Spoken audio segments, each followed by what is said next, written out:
listening to The Starting Zone, a podcast about World of Warcraft and the people who play it. And now, here are your hosts.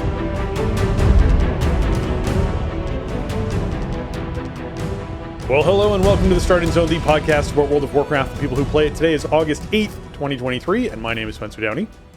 Thank you so much for listening and subscribing to our podcast. I'm joined today, as always, by my co-host Jason Lucas. Jason, how are you doing on this fine Tuesday? Spencer, hello. I'm doing very well. We got some kind of surprising news last week about yesterday, about the patch being soon. So we're in a really weird holding pattern now because I guess spoiler, the patch is dated for September 5th, right? And that's really like a month out from a .7 patch. Seems really early to announce the date. So that's a little strange, although, I'm excited about the patch coming out, especially there's, a catch-up mechanic for a bunch of tunes. So I don't know. It's weird. Like, this patch is only, 4 or 5 weeks old now? Yeah. And, the replacement is already dated. And, this is just the era that we live in. So it's a bit difficult because I got a lot of sort of goals or stuff I wanted to do finished in the last couple weeks. And I don't really know where else to kind of focus that. Like, I've had a couple situations this past week where it's like, I want to play WoW, but I kind of don't know what to do right now if I want to play solo, right? Okay. And you don't want to plug something is what you're sort of leaning at there too, right? Yeah, or like just, slap together. I mean, obviously now we have like some bigger guild resources, but it's like, well, I don't know if I really feel like doing something as involved as even doing like low keys on an alt or whatever. So it's like I've logged in and been like, okay, what am I going to do? Well, I guess let me go farm Naxxramas for Scourge Stones. So keep that going. And, what I started doing this week was just leveling up my rogue. I don't know why. I don't know where I'm going with it. I got him to 64 in a couple hours, just kind of messing around.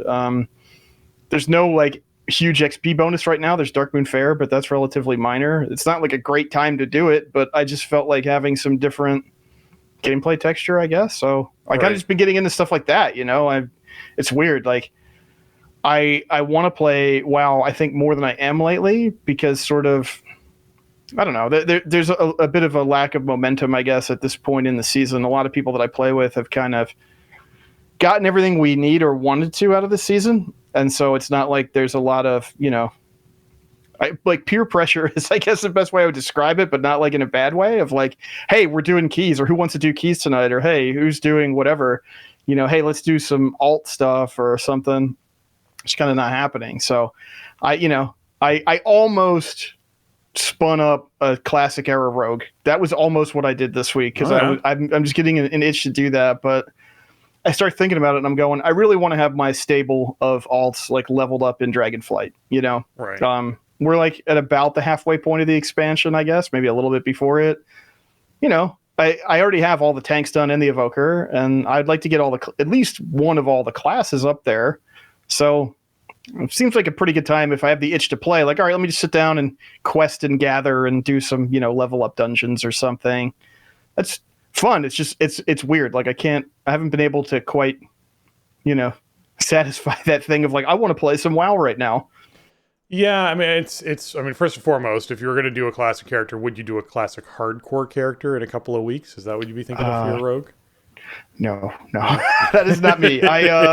We've kind of talked about this off air a couple times as well with like Diablo and with with WoW, like official hardcore coming out. Like it's cool for the people that like it, but for me, like a big thing about a game like WoW that has kept me coming back over the years is my time investment has always paid off, and all this stuff I've put into my account over the years, I still benefit from all these years later. And that the hardcore playstyle, the one death and delete kind of mini game it runs really counter to that. Like, I think I would just feel terrible when my hardcore character died and then I had to like start all over. But that doesn't sound fun to me. I think it's a cool opportunity for people that are into that to maybe like tell a story with the game around it in a way that isn't like the not like the quest text in the game or whatever, but sort of how they approach the game and like the arc of what happens to their character. Like, yeah, there's definitely opportunity there in terms of like streaming and stuff like that, which is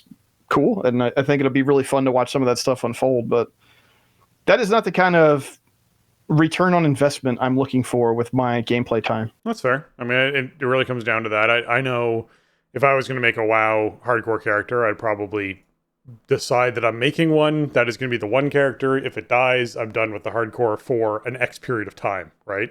That's right. It's like a one and done. Let me see how far I can get. Yeah. It's one playthrough. Yeah, and I can see that. Yeah. Because I do feel like the regain can feel rough after losing a character, and I've had bad experiences with that sort of stuff in the past. With Diablo 2 actually was where I last had a situation where I basically lost a character and all of the gear and was like, well, I'm just done with this game for the next, and it was like 7 months or 8 months before I went back and tried the game again, because I just had this bad memory, emotional feeling attached to the game. And so yeah, you have to either have the right mindset going into it, or you have to just accept that, yeah, like this could be a fun one and done kind of situation, and maybe you'll try it again somewhere way down the line. So yeah, that's certainly a thing. And yeah, I mean, you mentioned patch launch date being early September. Obviously we'll get to that later in the episode, but that does raise up all the flags for people around, wow, if they're releasing content this fast, when's the .2 patch coming? Because this is real soon, right? And it's like, all right, well, does this mean that we might get an early October .2 patch? Is that actually a possibility that we're looking at?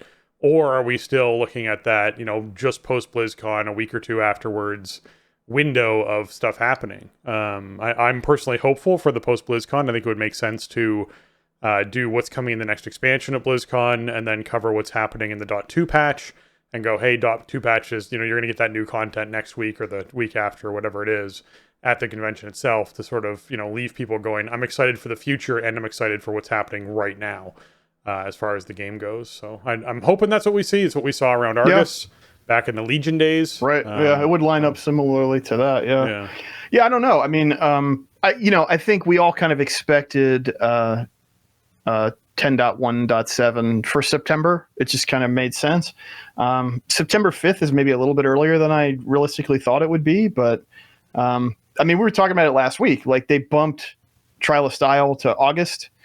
We know there's a rework for the holidays, and Brewfest is one of the big holidays that is involved in that rotation. So you want to get out in front of that. So when you think about it, it really does make sense. And, we've been seeing these like 6 to 8 week patch cycles in some cases. I mean, this is about an 8-week cycle, I guess, out from 10.1.5. So, 10.0.7 was pretty short lived. That was, less than 2 months or whatever. So, I don't know. Is it possible that we see 10.2 right before BlizzCon, or, maybe a little bit before, in season 3, like right before BlizzCon? I think it's entirely possible. The team is also most likely going to be busy spinning up a floor demo for the next expansion at BlizzCon as well. So I would think, so that might shift schedules or something a bit. Because I can't imagine that they don't show a new expansion at BlizzCon and then they don't have some kind of playable version of it, even if they kind of fake it like they did with Shadowlands, right? Like, right. Where we had the zone, but not any of the combat data. Like, we were playing BFA tunes in Shadowlands zones in that demo. Like, they're going to have something put together for that, so that may make it shift as well. But then again, maybe this stuff is all locked in. I mean, we don't have PTR for 10.2 yet, but I'm wondering if part of the reason to doing the super early announcement about 10.1.7 release date is to get 10.2 PTR spun up, Right. And we saw that too, right at the end of season 1, where 10.0.7 and 10.1 were both on PTR at the same time. So it's no longer unprecedented to have multiple different versions on Test Realms. So I don't know. I mean, I think the production schedule and the amount of stuff for Dragonflight that is rolled out as like a live service is unprecedented. They've never really approached it that way in the game's long history. So it's hard to be like, well, tradition says that it'll be like this or that. But, they do have this tendency to kind of hold everything really close to the vest before BlizzCon. And then it's like, obviously that weekend is a huge explosion of news and announcements and surprises and whatever. And then, everything spins back up, the week afterwards. So I guess what I'm saying is when you look at all of that put together, nothing would surprise me. It wouldn't surprise me if it was mid-October, wouldn't surprise me if it was early November. Right. But it's a little weird because, normally I would say I want a season to be 6 months long with basically no exceptions. Unless it's maybe like a season 4 thing in Shadowlands, right? Where there's no new content, but they're kind of remixing some stuff and it's just sort of a placeholder until the new expansion comes out. If it's new content, I want 6 months. I think for a variety of reasons, you could probably get away with the season being not quite that long, and that it would be a 5-month season if it was like mid-October that the season rolled. And I think considering the overall raid, the difficulty of the raid and sort of the power explosion that we've seen in Mythic Plus this season, the shorter affix rotation, the 10-week rotation and all that. I don't know. I don't think that October would be too early for the season roll. But I do think that there's maybe some marketing wisdom to playing stuff a bit closer, and waiting until after BlizzCon to release it. So we'll see. It's certainly going to be a topic of conversation in every WoW space that any of us exist in for the next couple weeks here, for sure, until we get some details. Yeah, I think we'll definitely be experiencing a lot of community conversation around it. Hopefully we get a lot of updates and Blizzard blog posts about what expectations are going to be for 10.2 as it starts hitting PTR, because we expect that to be basically like, the 7th or 8th of September. Who knows? Maybe even earlier than that. Yeah, right? Later than probably the week after 10.1.7 comes out. And I think that would be late. Like, I think my guess would be it'll be on PTR before 10.1.7 is out.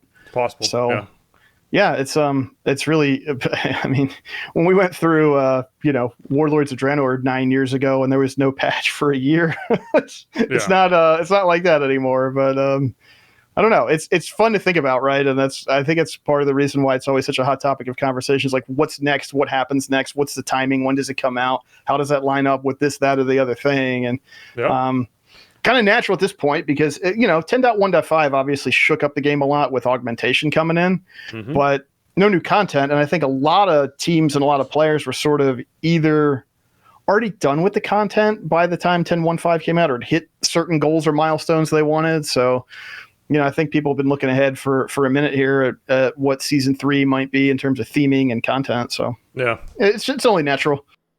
Cool. Yeah. Well, before we dive into what's going on this week and talk even more about what's going on with this upcoming release of .7 in September, what did you get up to this past week in World of Warcraft that you want to highlight here at the top of the show? Well, Raid was a little lighter, unfortunately. I had a bunch of people out for a variety of reasons. I mean, it's summertime, and we also have a Sunday night on the schedule, so that's going to happen. And I'm kind of not at a point in our sort of standing with Zeros to Heroes where I'm comfortable saying, hey, can I tag 5 people in for mythic progression on a Sunday night? You know what I mean? Like, I'm just not going to do that.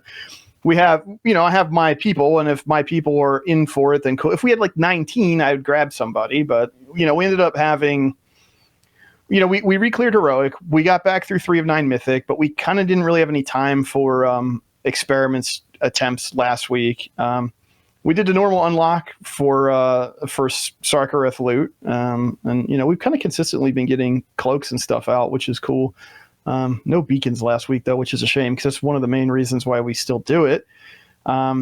Also, I brought my evoker. They let me put my evoker on the team's back for a shot at the legendary starter item. I was going to say, like, risking taking that legendary starter item. My goodness. Well, I don't know if I think it's individual loot, but I think there were a couple other. There was at least one other evoker in the group, but it was fun. Normal Sark is solo tankable with an appropriately geared tank, so we just did that.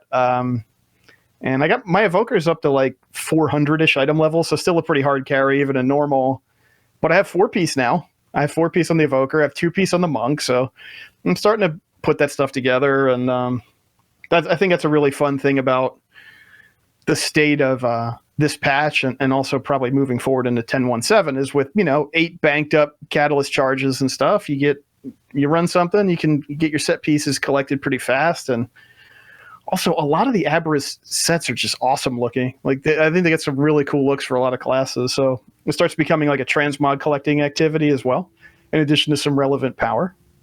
So that was Raid. Kind of a bummer, but it's okay. I'm okay with having a bit of a light night. And if we, which was Sunday, Sunday was like Raid for half an hour and then split off and do other stuff. And if we end up topping out at 3 of 9 Mythic this tier, I'm not going to be sad. I think that's really good for our team. We've traditionally just kind of stopped after a boss or two, and we just don't have the interest to keep it going and to get pulls in. And that's what you need as you get into those like middle of the instance bosses. Like, you have to throw pulls at it. And yep. If we don't have the appetite for it, we just don't. But we should be able to get 3 of these bosses, right? So that's cool.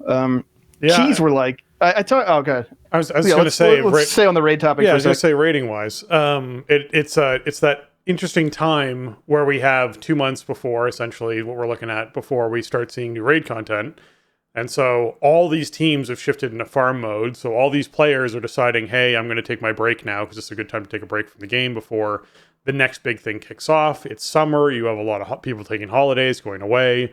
Like, it is that time of year where it's going to be harder to field a team and recruit people and rebuild and keep interest going and do your regular schedule. And like most teams, the teams that I've played for the past, 4 or 5 years would at this point be going, okay, we're down to 1 or 2 nights a week. And those 1 or 2 nights need to go really smooth. We're not going to force people to be here. We understand everyone wants a break. Like, this is the recharge time for so many people. So yeah, it's it definitely makes sense that you'd be hitting these, every other odd week that can happen thing. And hopefully you get to the point where you're comfortable enough to just sort of reach out to ZTH and go, hey, are there any other raid teams that are hitting the same kind of wall right now whose players want to sort of bounce around a bit during this, lull that's happening? Because there probably are. There's probably 5 or 10 people out there who are, looking for something to do on a Tuesday or Wednesday night or a Sunday night to fill in some time, and you can get that going. But yeah, when you're talking about 8 people, that's when it starts to be like, okay, this is hard to do this. So is it worth putting the effort in?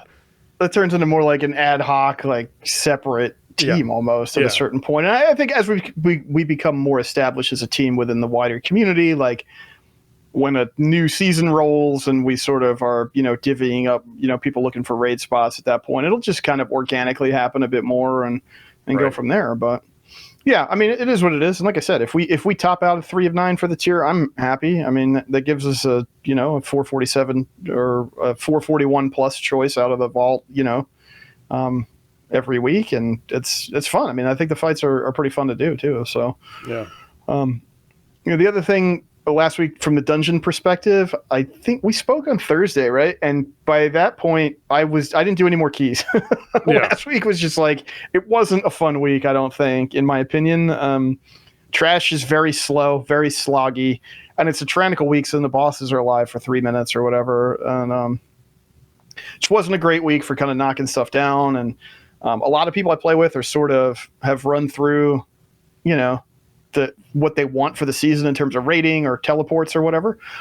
Some people still need some, but then again, a bunch of people were away this week, and it wasn't a week to slam keys just for fun, because I wasn't having fun, to be honest. I just didn't like the combo. It did give us a chance to do Dawn of the Infinite without squeezing in an extra night, which is always cool when I can do that. We're not doing hard mode. We're not even close. We're just dying to stupid stuff everywhere. But it is a really fun dungeon. I love the bosses in there, except for Morchi, honestly. I think most of them are just really cool. They look great visually, a lot of cool effects and models, and just some interesting mechanics for a small team. And I guess I now have 4 of the 5 sets of infinite scales after running it 4 times. So if I get one in this week, I should have all the infinite scales ready for which will then unlock all the other stuff once they patch that in. So that's cool. I mean, you do get the other cosmetics and stuff. Also, I was able to funnel at least one of the trinkets, or maybe both of the trinkets, to my buddy who was trying to gear up a Ret Paladin and was looking for 2 of the trinkets from there. So we had some good luck with some loot, and it's cool. It's nice to have a relevant 5-player activity for the first time in a long time. Tazavesh never filled that niche. It was kind of pointless after the first week. Week or two, yeah. It was like 2 weeks, yeah, and then it was gone. Yeah, maybe 2 weeks. Yeah, well, I'll be generous and give it 2 weeks. I guess because you do it once, and then you get the forged credentials, and you do it in hard mode, and then you're done. But with the item level upgrade system and everything, I mean, there are some reasons to revisit Dawn of the Infinite. I would like to get a Gorehowl out of there just for aesthetic purposes. So maybe next week, but.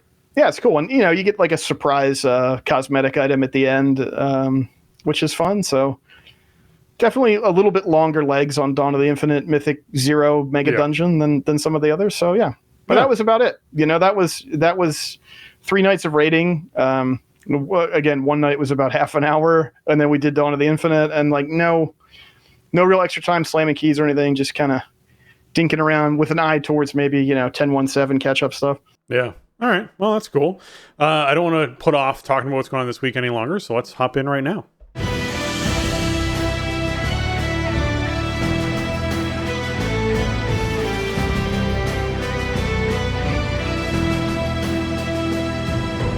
All right, this week is the World Quest bonus event, meaning there's a Sign of the Emissary buff up, increasing the reputation gains from World Quests by 50%. And of course, a quest to complete 10 World Quests, which rewards 2,500 reputation to the major faction of your choice, except Loam Niffen, which should probably be changed soon. I think that reputation's been out long enough now. You could probably roll it in with all these other bonuses. I think it's safe. Yeah, I agree. I think it's safe to get the Loam Niffen bonus, but probably next time we see this, maybe not. I would hope. Maybe we're gonna wait till 10.2 for it. We might. Who knows? So hopefully that gets rolled over, but. Remember, this Sign of the Emissary buff is, everywhere. So if you have Legion stuff, if you have BFA stuff, that you want to have Shadowland stuff, whatever it is you're wanting to actually get from World Quest, reputation-wise, you can go back and do content there and actually get all those other reputation bonuses and Paragon bags and mounts and pets and toys and stuff that comes from those. So keep that in mind as well. We also have the Aiding the Accord going on this week, obviously. It's Sniff and Seeking for most people. I don't actually remember what mine ended up being this week. I picked it up already, but I haven't done it. I just picked it up. But yeah, so hopefully you got Sniff and Seeking because that's like the best one to get by far. I got it too, yeah. That would be great. And you can get yourself a bunch of reputation for the week from that, as well as some nice rewards. And then, of course, fighting is its own reward. The 5 heroic dungeon quest is the other thing you can grab. If you're still looking to get yourself some 415 eye-level gear from the trophy chest or 15 Drake's Shadowflame Crest fragments, as well as some more reputation and PvP quests. Man, it's got skirmishes and raided arenas. So if you're folks who are a fan of arenas, pick up these quests because while you're doing your skirmishes to warm up to do your raided arenas, you can get that done. And then when you're doing your raided arenas, you get, the raided arenas quest done. So it actually syncs up pretty well for PvP quests for the week. So be sure you're grabbing those if you're into it. And the Brawl is everyone's favorite packed house, which is basically your 15 players against 15 players inside of an arena battle.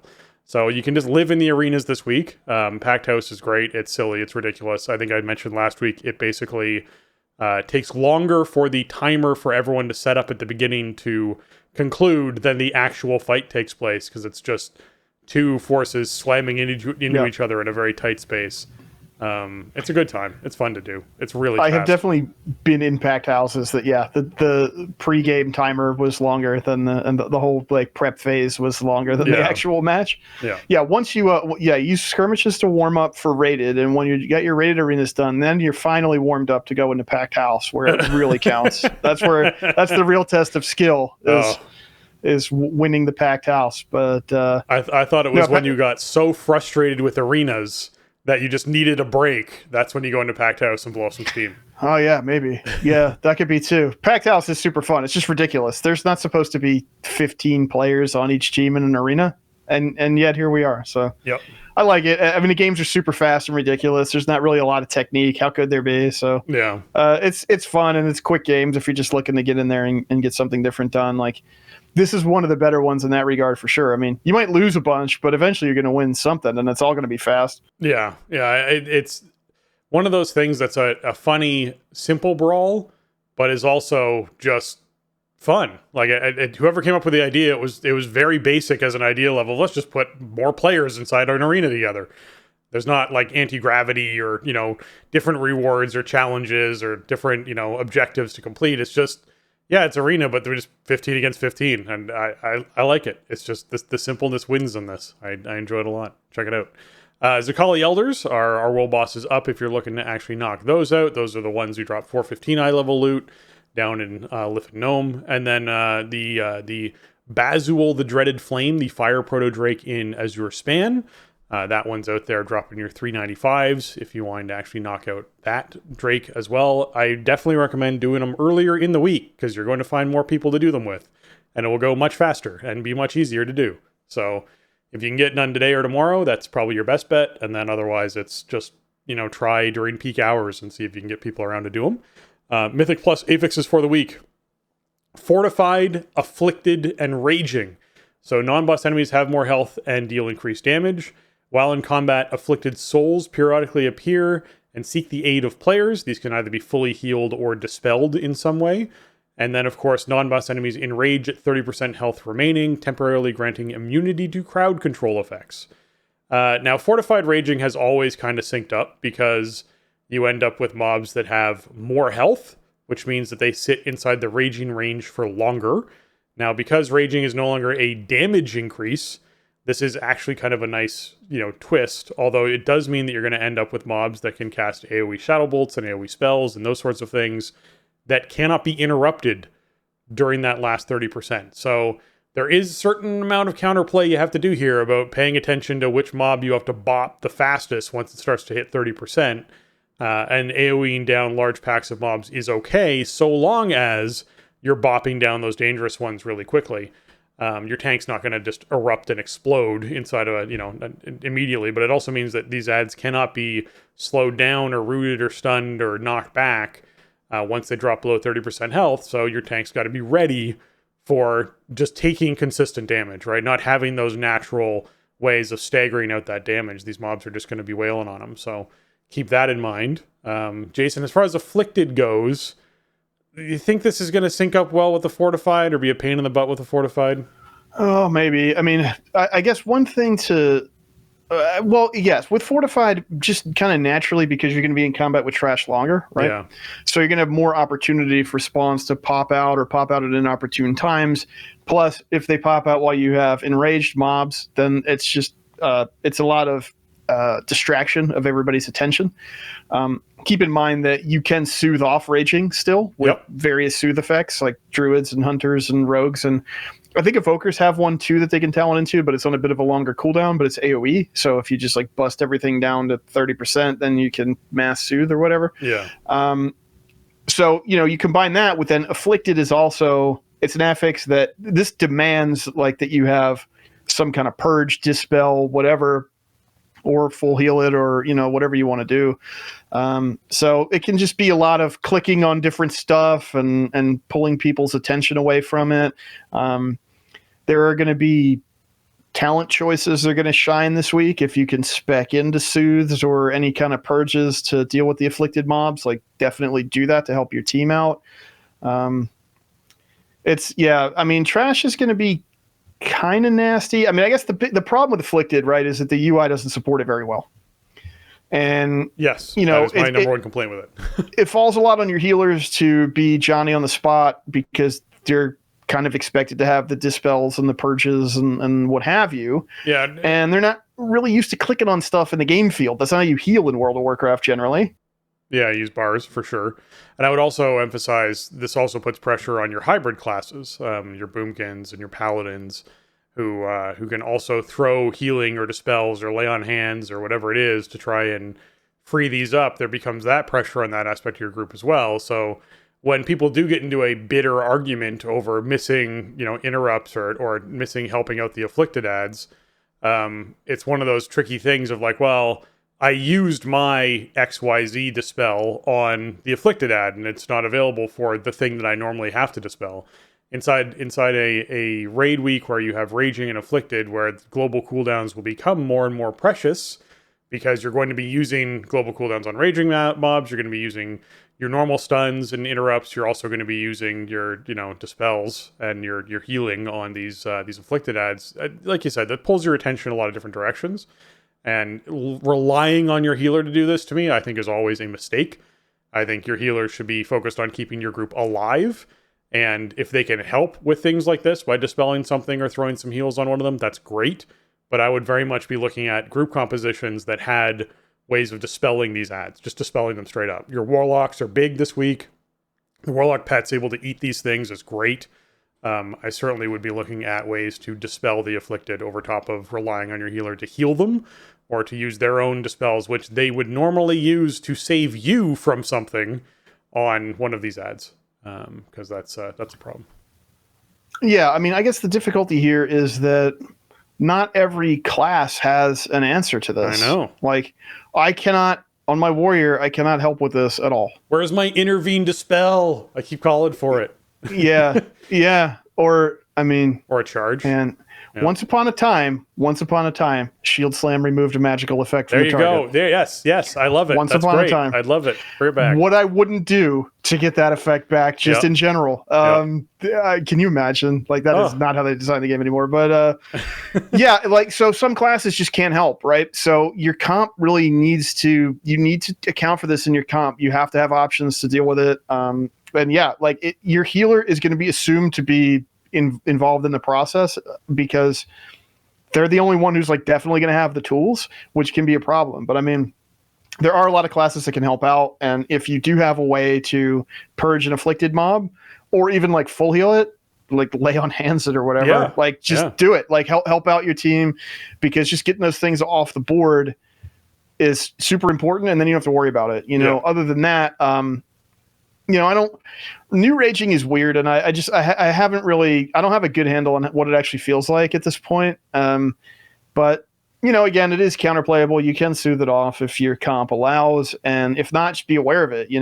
If you, like you kind of mentioned, if you have that mob that spams, shadow bolt volleys at the group, and you better burn that thing down, especially on Fort Week. Like, I'm looking at you, Underrot. That's what I'm looking at. Yeah, right, exactly. Like once those casters that have those like uninterruptible casts and are unstunnable or whatever, like you got to light those things up for sure. Yeah. The good thing is raging plays no part on boss fights, but afflicted still will, and that that makes it a bit trickier. I mean, luckily bosses won't be alive anywhere near as long, but just got to you got to. This week is going to be a lot about awareness and about maybe for some classes and some roles using some kind of outside the box, talent picks to help the team out. And if you can do that, then I think that brings the difficulty curve down by a fair bit. So keep that in mind. I think a lot of this week is dependent on comp and on the choices that you're making within your builds. Yeah. Yeah. We also have Darkmoon Faire live this week. It's running until the 12th. So be sure you get down there and get your profession skill ups that you want.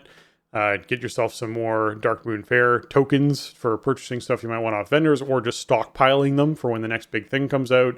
Do your Dance Dance competition stuff to get yourself your toy by doing the achievement in that. Maybe just play a little Minesweeper, maybe do some races, get some other achievements going on. Go out and kill Moon to get yourself a pet. Whatever it is you need to do, be sure you're taking advantage of that. I will mention again the Traveler's Log. If you're someone who is not active inside of the end game content when it comes to Mythic Plus or rating, that's just going to sort of complete off that log for you.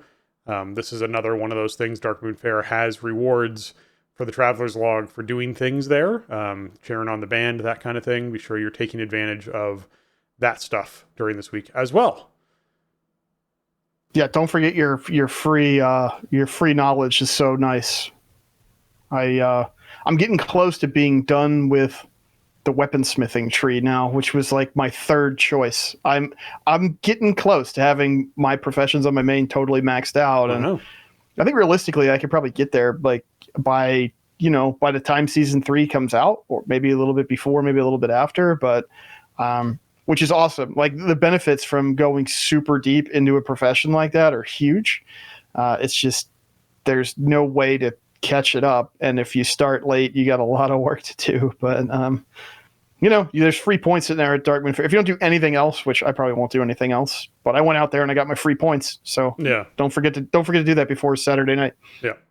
All right, the class hotfixes that we're looking at for the week, we have some Death Knight, Guardian Druid, Augmentation, Evoker, Preservation Evoker, Marksman, Hunter, Fire Mage, Frost Mage, Holy Paladin, Retribution Paladin, Priest of all specs, Rogue Outlaw, as well as some warrior changes that came in. So all these classes got tuned in some way or another. Some things to highlight along the lines is Thrash, and basically the Guardian stuff for Thrash and Raze is changes that will not... that will also affect PvP combat, just clarifying that. So this is Thrash damage reduced and Raze damage reduced. So they're making tanks a little bit weaker across the board, including in PvP when it comes to Guardian Druid, scaling that back a bit. Unholy DKs got themselves some epidemic damage and bursting swords damage increase, as well as their Dark Semaculum will no longer affect or be consumed by Evoker's Empower spells. Yeah, I would be upset if my Dark Semaculum kept getting eaten up by an Evoker casting something next to me. So yes, please and thank you, fix that. That's great. Man, that would have been, I didn't even know it was happening. That would have been terrible. I hadn't heard about that one. Not ideal. No, yeah. As far as Augmentation Evokers go, they actually have a dev note that says Augmentation Evoker is adding a significant amount of damage to their party while also providing strong utility and survivability. For this week, we'd like to reduce, and I like how they start this off as for this week, because they're like, hey, this week we're changing something. Next week we might change something else. We'd like, hey, remember all that stuff we changed last week? Well, here's this week's, exactly. And get ready for next week's. Yeah. We'd like to reduce some of the damage contributions from their buffs to help bring them more in line with other classes. So obviously they're making Breath of the Eons and Fate Mirror have some nerfs coming to them. Basically, it's down by 5% for Ebon Might. People affected by Ebon Might for Breath of the Eons, it's down to 10% now from 15. And similarly with Fate's Mirror, the chance to proc has been reduced to 10% as opposed to 15. So we're seeing those nerfs come in, starting to scale it back a little bit, get these guys a little bit more in line. Marksman Hunters got themselves a damage increase for multi-shot and explosive shot. So your AoE is going to be feeling much better this week. As well as Fire Mages just getting slammed. Basically 10% damage reduced for Flame Strike, Flame Patch, Conflag, Meteor, Phoenix, Flames, and Living Bomb. All of those 10% damage nerf. And then Frost Mage got Comet Storm, Blizzard, and Frozen Orb reduced as well. Not by 10%, 6% for Comet Storm, then 8% for the Blizzard and Frozen Orb damage. Man, oh man. Mages apparently are performing far too well. Getting a 10% damage nerf is a large damage nerf for fire. So we'll see if some mages are maybe switching some things up as far as the meta goes, as far as what they're doing this week, based off of some changes that came through. We'll have to see where everything sort of starts to settle out. I mean, Mages got a huge rework with this patch, and they came in really high, especially in multi-target situations. And I don't know, man. I feel like they're calling some of this stuff back a little too far this late in a tier. It feels that way. Yep. I mean, yeah, that's kind of my impression. Now, you'll notice like a lot of this stuff is targeted squarely at the Mythic Dungeon God comp, Guardian Druid, Holy Paladin, Fire Mage, Augmentation Evoker, Shadow Priest. Yeah. When Great Push was starting up a couple weeks ago, we were talking about how the format is cool because the goals are different, and I think that is just objectively true. It's my preferred format, and I think changing the rules around is a big part of the reason why. But one thing we kind of got into was like it does kind of invite potentially pocket picks or like niche comps because you're trying to do some really weird stuff to get these keys up super high. It's not necessarily about doing them faster than the other guy. It's about doing the highest thing you can complete by the end of the weekend. And that has been true in some other TGPs, but it is not this time. Almost every single team is running for almost every single map that comp I just laid out. Right. And so these comps this comp is getting hit extremely hard.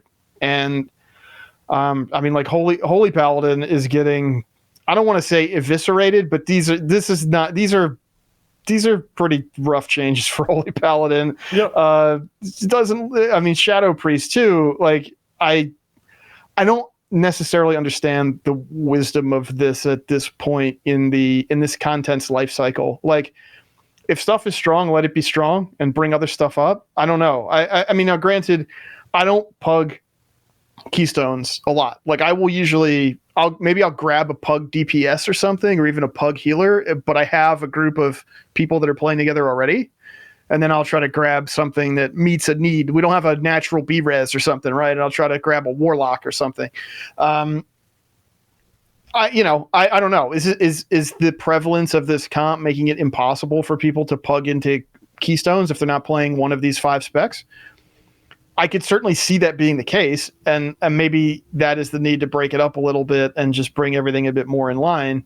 So I don't know. I always kind of lean towards let stuff be hot and bring stuff up to that same level of heat, especially in older content. Like we're probably past the halfway point or close to the halfway point of the season. I would kind of prefer they just let stuff be strong, but whenever I see double-digit nerfs to me, anything obviously 10% or above double-digit, tends to either mean that something's way out of whack, or there's something that came in far too strong and they need to bring it back. So when I see something like vampiric touch damage is being reduced by 20%, that's a huge change to that damage. And you got Shadow Word Pain damage by 15, Shadowy Apparitions by 15. The healing from Vampiric Embrace no longer reduced by 20% in PvP combat, so PvP at least got, a bonus to their healing that they can actually do as far as that goes. But to me, it's just the case of, like, 20% damage reduction, 15% damage reduction, the mage is getting 10% across the board for fire. I feel like we're probably looking at a case where they could have done 5 to 8% and then brought other classes up by 2 or 3%. Might have been the nicer way to go. It would have made them feel a little bit worse, but it would have made everyone feel better. And that would have been this like nice kind of, hey, it looks like they're trying to balance something, as opposed to going, no, we're just going to leave everyone else where they're at and just make these particular classes weaker.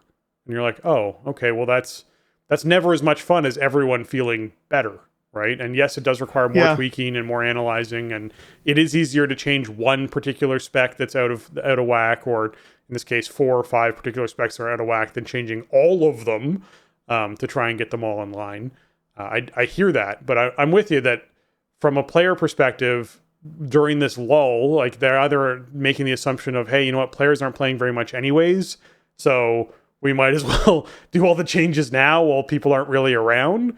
Or it's a case of, like, I guess that they just are taking the quickest way to get these changes out. I mean, maybe this is something that otherwise would be slated for September if they didn't do it now, right? And I don't know if I don't know if walking into the next raid tier, people want to suddenly find out their class that they've been prepping this entire time is getting nerfed substantially, right? Versus having a nerf now and being able to go, okay, how do I want to pivot, right? Do I want to start playing Arcane Mage or Frost Mage because my fire just isn't going to be where it should be for, the next raid tier? Like that is a conversation that can now happen because they're doing these changes early enough. So there's some positive to it. It's just, I'm curious as to what their philosophy is when they do changes like this, right? I wish more of these were accompanied by notes.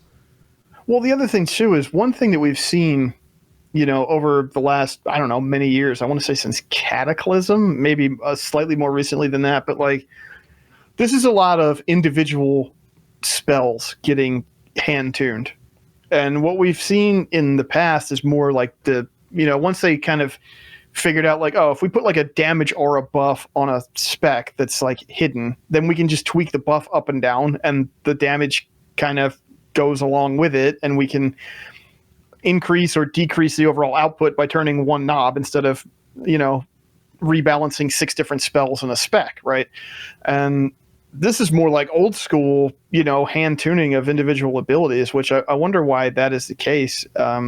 Maybe they feel like, I don't know, it's more surgical that way. So like some core abilities may, become more prominent or something in the overall damage pie or whatever. But I mean, there's a couple different things here at play, because like obviously Augmentation Evoker is a much different way to play and understand the game than really anything we've seen in the modern history of the game, and probably ever. I would say ever, but you could make some cases about like Shadow Priest and TBC or something like that are, along those same lines, but not as fully realized.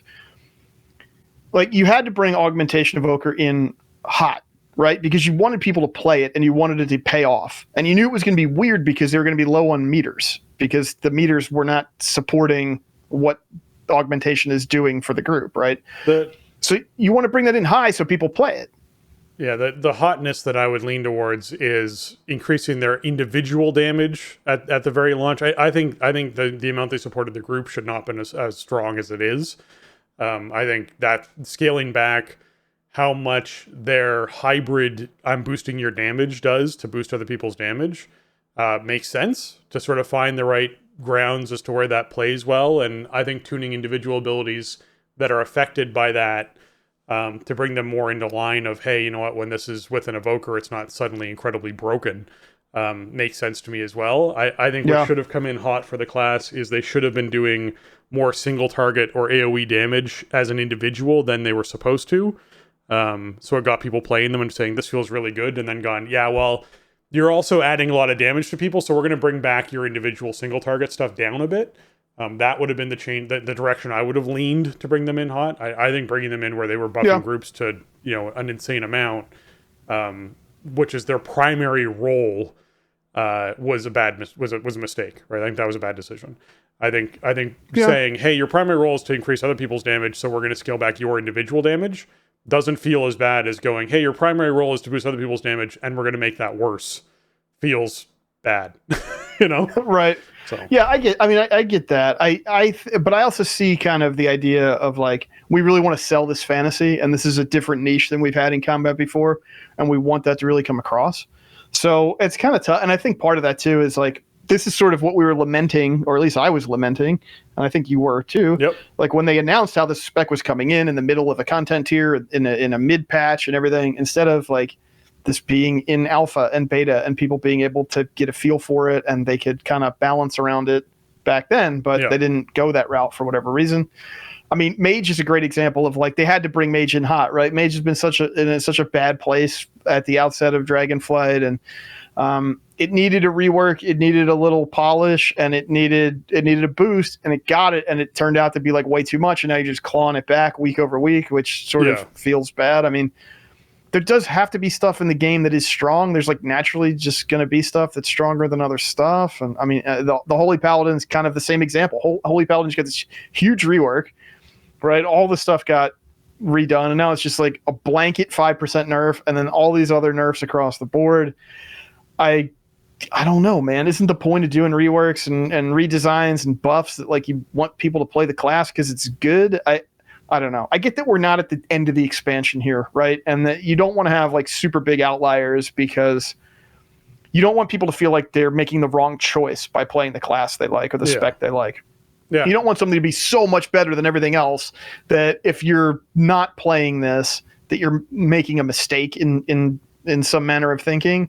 So like that, it makes sense that they have to do that, but it sucks when something is like the new hotness for this patch, some shiny new thing comes out and it's really good for 2 weeks, and then they just turn the dial back 10% every week. Like I don't know. I wish it could be avoided. And I feel like, I mean, people are not people that I play with, but I have seen people on the wider internet who are like really not happy with the state of combat right now.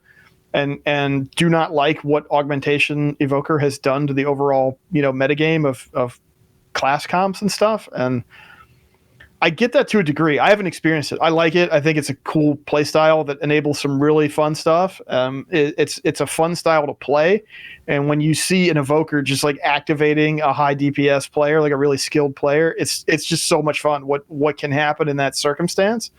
But it's completely rewritten the rules of combat for now, and so I get why people's reaction to that is not necessarily always as positive as mine is. So I don't know. It's just I guess this is just going to be the world that we live in for now. It's just these kind of tuning changes on a regular basis as the devs try to find some equilibrium with the player base about like what does the existence of Augmentation Evoker mean for the game's combat. Yeah. Well, I mean, we'll have to wait and see what happens with these class changes as they continue on. As that note implied, this week's changes, and this is clearly going to be more coming along. As far as some other hotfixes go, we have Dragon Riding, where they fixed an issue where the renewed Proto Drake, first granted to new accounts learning Dragon Riding, didn't appear to be usable after learning it. Kind of a problem if you can't Dragon Ride after getting the reward that allows you to Dragon Ride. that really sucks, considering that if you're a new account, then this is the first one you get, so it's the only one you have, and then you just can't do it. Yeah, hopefully that bug didn't last very long. Yeah, I'm hoping so too, because that's kind of a big problem. In a more hilarious note, they fixed a bug that was causing Castle Nathria to be offered in the raid finder at level 70. So if people were really itching for some Castle Nathria at level 70, it's no longer going to be offered there. This was super weird. In fact, somebody in Zero's Heroes was like, hey, how come I can queue for LFR Nathria? And we're like, what?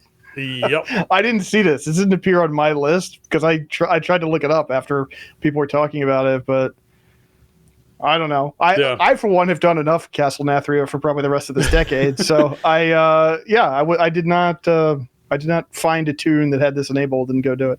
Oh, you didn't want to go back and do some ballroom dancing again?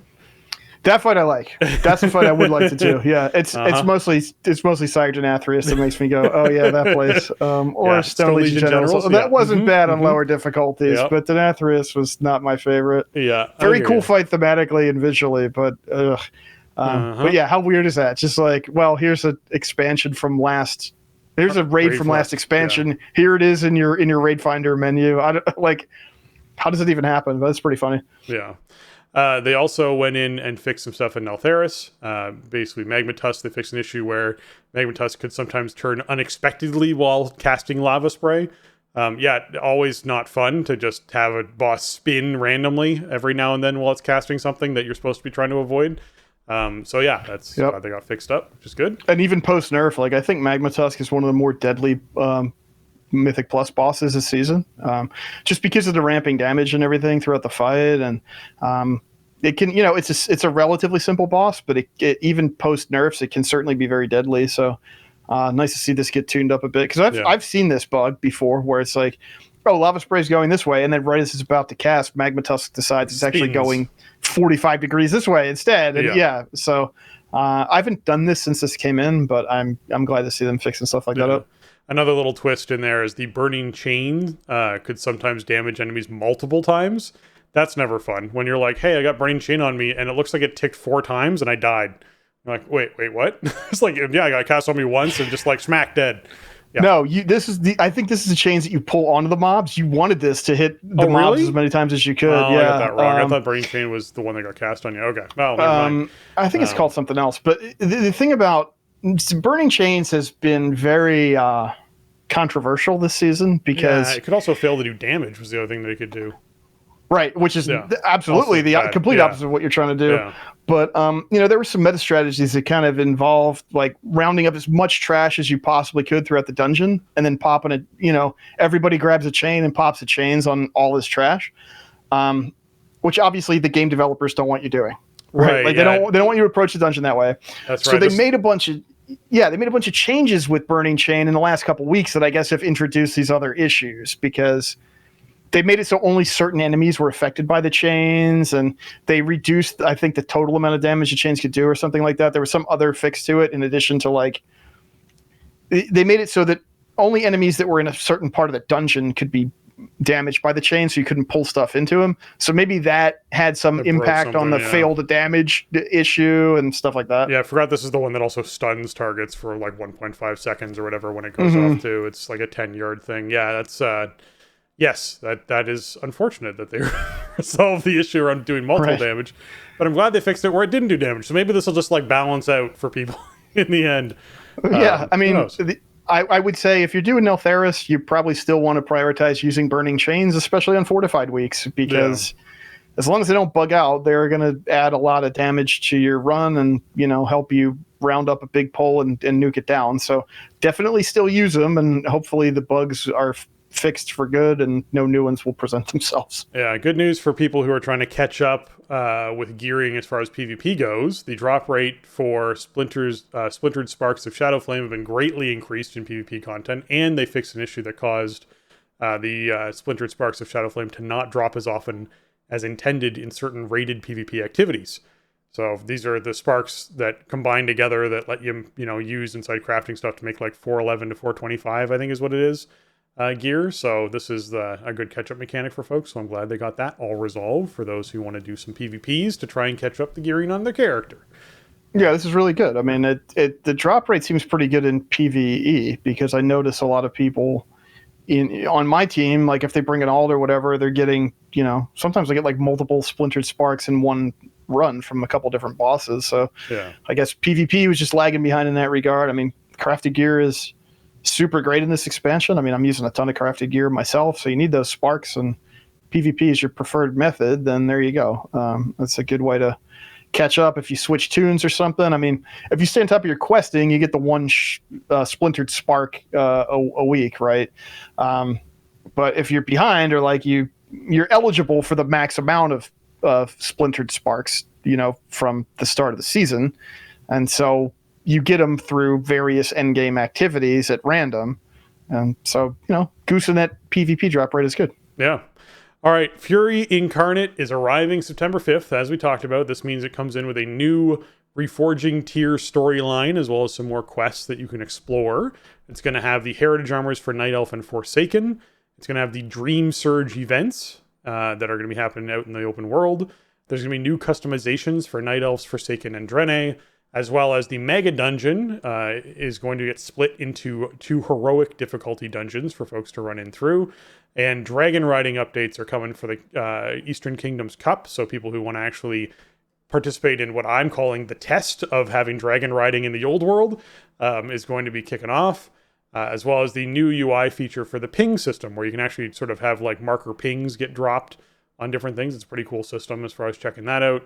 And Jason mentioned earlier that holiday refresh coming in for Brewfest and Hollow's End for folks who are looking forward to that, which I want to see what they do with Brewfest. I want to know what's going on with this. So, man, oh man, lots coming in with this this Fury Incarnate update that's going to be kicking off. Is there something in particular that stands out to you that you're excited about, Jason, about all this?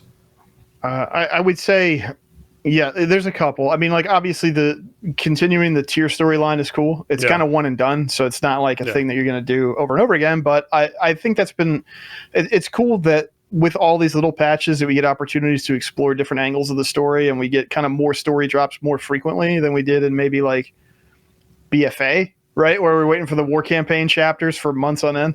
I mean, obviously the Night Elf Heritage Armor is a big deal for me. I don't really love the look for a warrior, and I think I already have like the ultimate best looking ever Night Elf plate armor from the Warfronts and BFA. Yeah. But still, like, I can't wait to see what they do with these quest lines. All the Heritage Armor quest lines have been fantastic. Just really good stories and super fun to play. It's some of the questing I think that sticks with me the most over the entire course of the game's history, really. So, it's a lot to live up to, I guess, when you have new ones coming in too. But I'm excited to do both of those. And I mentioned last week that I had hopped on the PTR to try some Dream Surges, but I couldn't find any population to do it with. So I don't have a good feel for how they're going to play out, but it seems like this is going to be the big gear catch up. And I think the gear from there, you can get up to like 437, which is outrageously high for public events. I would imagine that you have to take it through the upgrade system, but still, like, if you get that base piece and if you can catalyze it and get your 4 set and get your mogs and all that, like, that might be something that I end up spending quite a bit of time on as I continue to round out my alt stable. Anything I can do, kind of add my own pace and solo or like with a loose group of whoever's around at the time is big for me right now. Not having to have that like dedicated group for something really involved, but it would be that I guess that's the thing I'm looking forward to the most, is seeing how I can play with that and get my stable kind of geared up and get some mog and everything. The ping system could really be a game changer for coordinated play. So I guess we'll see how that feels to use and what it looks like, because up to this point, they gave us world markers. When did they come in? Cataclysm? I don't even think we had them in Wrath, did we? World markers been in for a long time, but they're a little unwieldy to drop in the middle of combat, and like you have to kind of know exactly where stuff is, and depending on the room that you're using, some of the markers don't stand out too much or anything. So having like a quick way to just bust some pings into the room or whatever, like that could be really big. So I'm interested to see what that looks like and how we start using it and everything. It's like the biggest addition to like combat UI in a really long time, maybe since we got world markers, right? Like that that might be the last big change we really had to that. So this is like not a huge patch, but there's a lot of stuff I think to be excited about and look forward to. There's some good stuff coming in with it for sure. I mean, man, how long have we been talking about the holiday refresh and how we need some new reasons to care about Brewfest, Hallow's End, etc. I feel like we've been talking about that since at least the first year of Shadowlands, if not before then. Yeah. It's I don't know, man. Like this is like I said, this is like probably all things considered, this is kind of a small patch as you would expect for a .7, but I think everything here has some cool impact. Like all the big bullet points for this patch is stuff that I want to do and check out and use. Yeah, I really wanted some BFA updates to Hallow's End because I think there were some really cool zones there they could have done Hallow's End stuff with that I was like super pumped for them potentially exploring. So I was a little disappointed that we didn't get those back then. However, because I wanted like Drustvar Halloween is what I kind of wanted in all of this, you know? Oh, that would be cool, would have been wicked to have done. But anyways, we didn't get that back then, but we are getting something coming up now, which is pretty exciting. I will say, you talked about Heritage Armor for Night Elf. I like the purple version way more than the white version that they have out there. So I am hoping that we get multiple colorations or multiple versions or whatever. I'm still waiting for this game to go, hey, here's a set of armor that's chromatic. It's a color wheel. You can set whatever color you want on it. Have fun. Like, I'm still waiting for them to do that. And this is one of those interesting things, right, where they put out like a Heritage Armor that's just plain white. And you go, okay, give me a color wheel on that where I can make whatever colorations I want and let me have like bracers where I can customize the threading on it, and then also the intricate design on it, and then also the base bracer color, and then the fur that's added underneath of it as all separate colorations I can change. I think that would be really neat. I'm waiting for the game to lean into that kind of customization at some point or another, and I'm hoping that somewhere down the line they start doing that with some armors, because I think that could be a lot of fun. I do know they sort of take advantage of, hey, well, you get the red one from this difficulty, and the blue one from that difficulty, and the green one from... But I almost wish that there was just a chromatic option and you just had multiple ways to earn the chromatic pieces. And sure, maybe the mythic one has smoke or, lights or something that's moving around on it. But, you can, the base level stuff can all be changed in color. It would be really nice. I think that'd be a great feature to sort of add some more diversity to the game. And dyeing stuff is cool. Like, you could even make it a tailoring thing where tailors are able to do dyeing. And that's a deal with professions. I don't know. Be cool to do. That would be cool. I wonder how hard that would break like really old items and the old tech around those items, Well, they might be able to make new items that support it, but it might be really hard to retrofit it on old stuff. And maybe that's why they don't. I don't know. Like it would be. It's weird because a lot of other games have dyes or shaders or whatever. Yeah.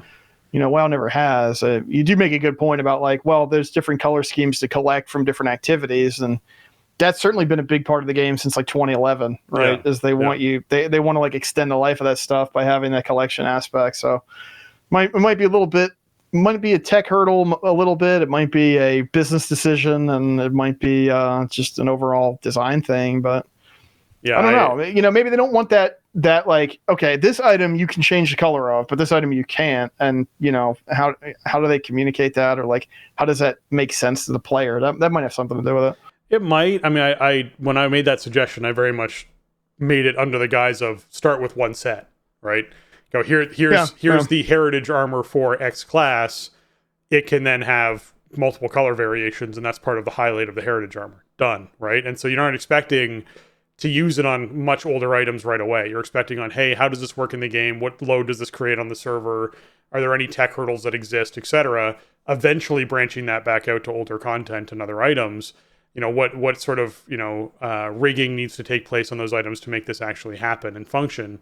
That to me is all something that could happen. But I'd just put out a test armor to do it with, right? Like just go, all right, here's a Heritage Armor, or here's a tier set, or here's a reward from the trading post where you can get an armor set, and this is something you can do with it, and let the players play around with it and see what happens, right? Like I don't see the damage in attempting it, because I think it's really a aspect that's missing from the game for character customization. That'd be really cool to check out at some point.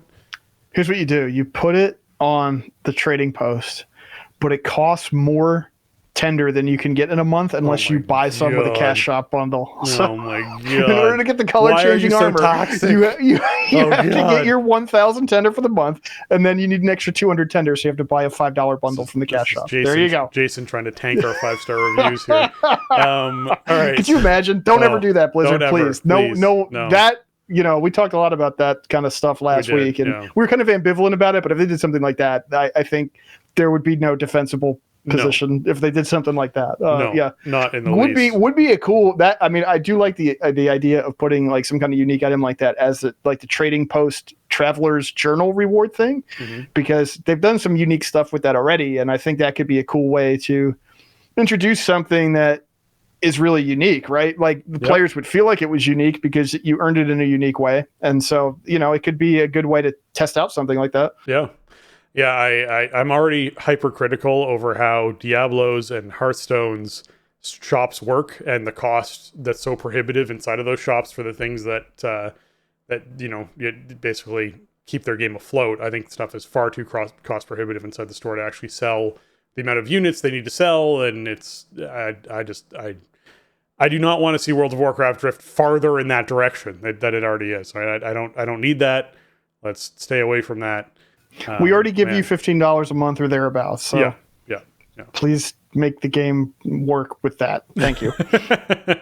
Yes. Dragon updates for the Eastern Kingdom Cup. I'm excited about just because I want dragon riding back in Eastern Kingdoms. We saw back inside of beta for Dragonflight, there were people who were bringing their Drakthir back to Eastern Kingdom and Kalimdor, or Pandaria in some cases, and using the back then their racial ability that allowed them to essentially dragon ride as they're in their dragon form for a period of time, and they would show the 1-to-1 comparison of how much faster and more dynamic dragon riding is than standard flying. And this Kalimdor Cup is certainly going to show that off a lot more. And obviously that dragon riding showed that you could in fact dragon ride back inside those zones in those areas. So I want this to be the floodgates slowly creeping open, or at least unlocking for us to be able to start doing these things in the old world around Azeroth, because I think it'll make the Eastern Kingdoms and Kalimdor much more fun to travel through. And like I said, I want the rewards for participating in stuff like this, or at least I want the rewards somewhere down the line, even if it's from Trading Post or whatever, to be a wyvern or a griffin that are dragon riding mounts, so that you can actually have players who, maybe the first time they get a flying mount, get a griffin or get a wyvern, that's a dragon riding mount. And we just shift away from the standard flying mounts being the new ones that are produced, and the old ones just become legacy mounts that if you want to use them, you can. But in general, the primary thing they release are these, much more physics dynamics dragon riding mounts that are substantially more fun to use. Maybe we need to rename dragon riding or something. Yeah, just make it some kind of riding. Just call it riding. I don't know. But, I agree with you, and there's been some data mining to suggest that they are going to try to make dragon riding work with other types of mounts, which will be really cool. Yeah.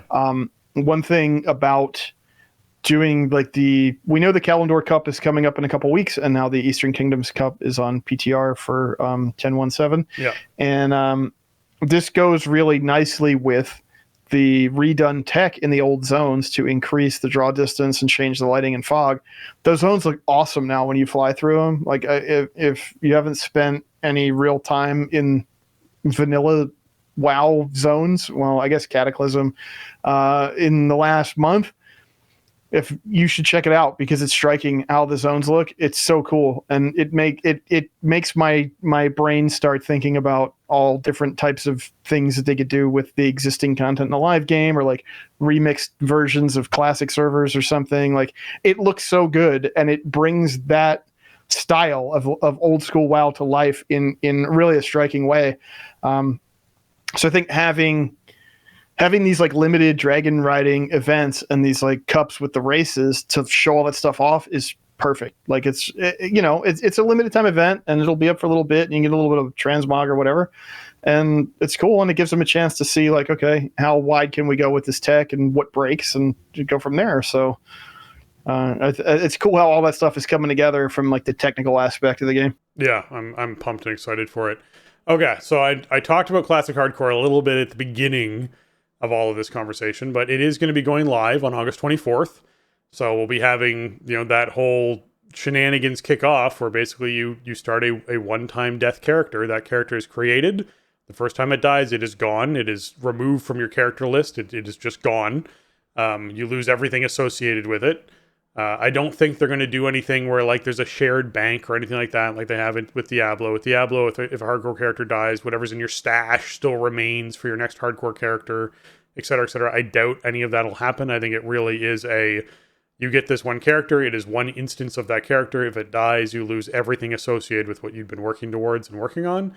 So it is going to be a challenge for players. And I think the biggest thing right now is, just making sure people are prepped out, worked out their runs, decided what they're doing, getting mentally fortified enough to be able to have the patience to try and level a character all the way through. And man, oh man, I cannot imagine. My brain always goes to this when I think of this hardcore challenge for Classic, what a raid would feel like, right? Like the danger, the threat of having to make sure you actually accomplish what you're working on.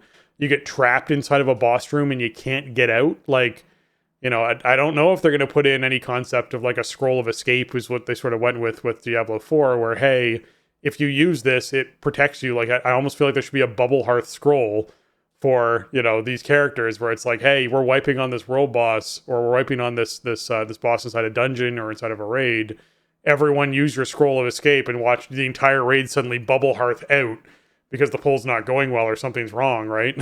I can't picture, but maybe that is that is not hardcore. That is soft core. Oh, really? Okay, fine. All right, fine. I think so. Yeah, I mean, I don't know. Hardcore rating seems like the scariest thing I can imagine. Yeah. Imagine the stakes are so pressure. High. Imagine the pressure on a healer, right? The pressure on a healer in that situation must be extreme. Yeah, or like if you DC or something, man. Yep. Like, there you go. All that time spent to level and gear up that character in vanilla WoW, and just poof. I mean, if playing hardcore WoW is something I can't imagine doing, then like if I did, I don't think I would ever be trying to raid. Like it's just not. It's not. I could never enjoy that. I think I would be way too stressed out. The stakes are just too high. I just wonder how many people are going to die to someone else dragging a bunch of mobs on top of them while they're doing something. Like that's got to happen at least thousands of times. Yeah. Like you're fighting one thing, it's going you're fighting one knoll inside Red Ridge Mountains, it's going kind of well.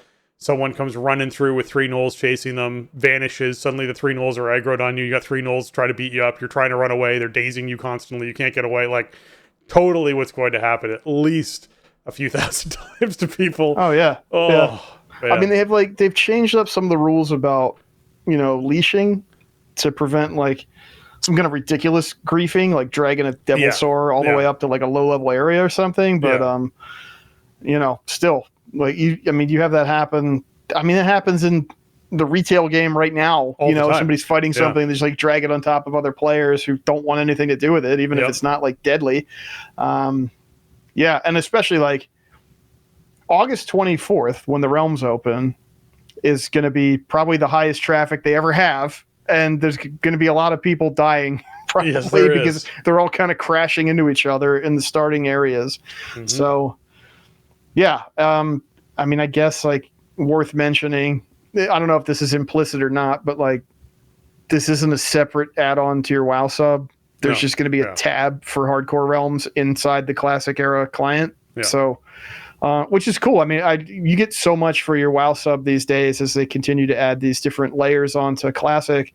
It's just another one, they put this article out that sort of explains like how to operate the BattleNet launcher and the WoW client in order to get into Classic Hardcore, which is obviously tailored at people who like haven't played in a long time or ever, which I don't think is probably most of our audience, but worth getting it out there, I guess. Like this is all stuff that you want to present to customers or potential customers. So it's cool. I mean, it's a cool addition. I'm like we kind of talked about it last week too, and it's like I'm glad they're doing it. I don't think it really represents any kind of value for me because it's too scary. But it's a cool option to have in the launcher there, and just more different ways to play WoW. Yeah, I'm curious as to how this is going to go over for everyone. I really am. because I can imagine the griefing being extreme. But we'll find out what happens. Speaking of griefing, recent actions against exploitive accounts.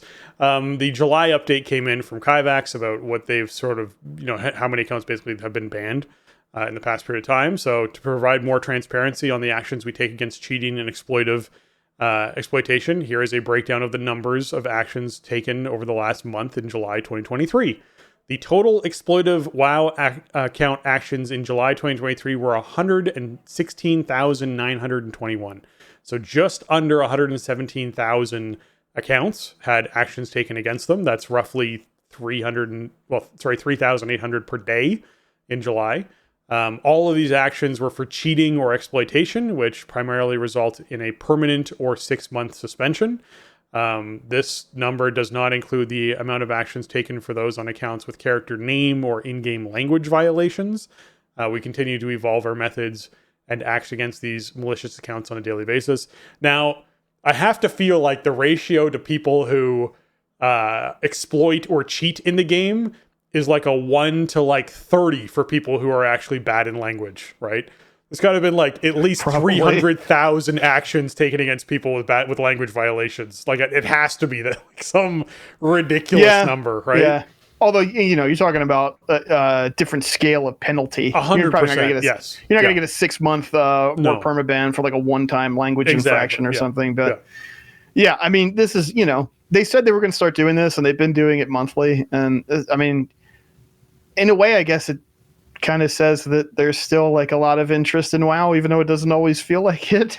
They're banning 3,800 accounts a day for exploits. Like, I mean, either that or there's just like always bots trying to take advantage of whatever players are left. That's for sure. But I think it's a good conversation for them to have. I'm glad that they've stuck to like making this sort of a monthly conversation because forever it's like, Blizzard, just ban the bots. What's wrong with you? Just ban the bots. Like we are.